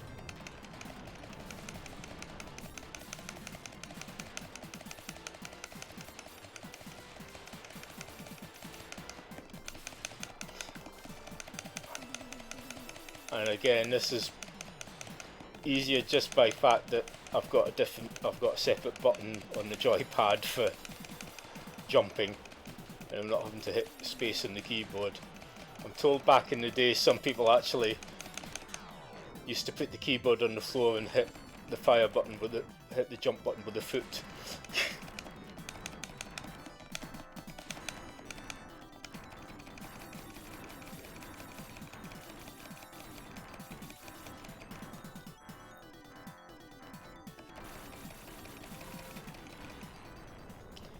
And now the familiar music will start up.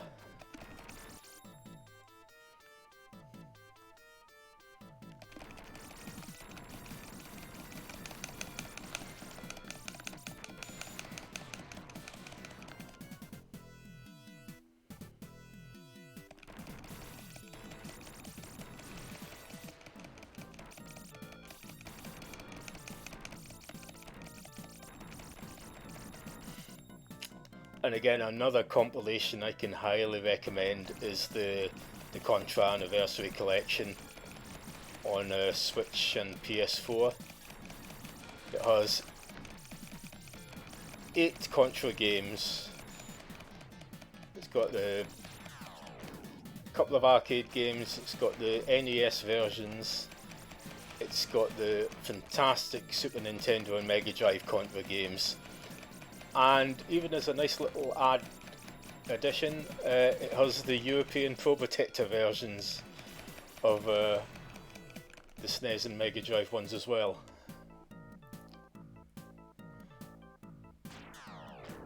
But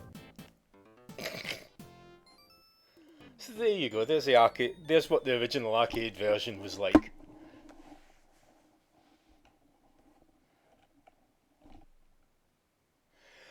So I'm gonna leave it there for tonight. I've made it 2 hours. Yay! It's good to know that on days when my fatigue isn't hitting me badly, I can manage 2 hours without any problem now. So it's good to know for the future. My hope is to stream either Tuesdays or Fridays, mainly hopefully Fridays in future, but stream at least once a week. But depending on what I'm playing and how I'm feeling, I might just stream randomly some other nights as well, but I'll always try and put an announcement either on both on Twitter and Facebook as to how it's going. Thanks to everyone who joined tonight, especially you, Scott, because I know you've been enjoying the catching up on the streams afterwards, and it was good to get a couple of suggestions as to what to give a go. Next week, hopefully next Friday, I think I'll probably do a night of Amiga stuff, because so far all but one Amiga game I've tried getting running has worked, and they've been working really, really well. And there's a lot of old Amiga games I want to go back and play again, if only for the amazing soundtracks on some of them. So, thanks to all watching, either live or on catch up, either through Twitch or on YouTube. This will be exported to YouTube, maybe even tonight. It depends how long it takes to process, but my archive's all going to be on YouTube. And so, thanks for joining me. Hope you all enjoyed the stream, and I'll catch you all later. Okay, bye.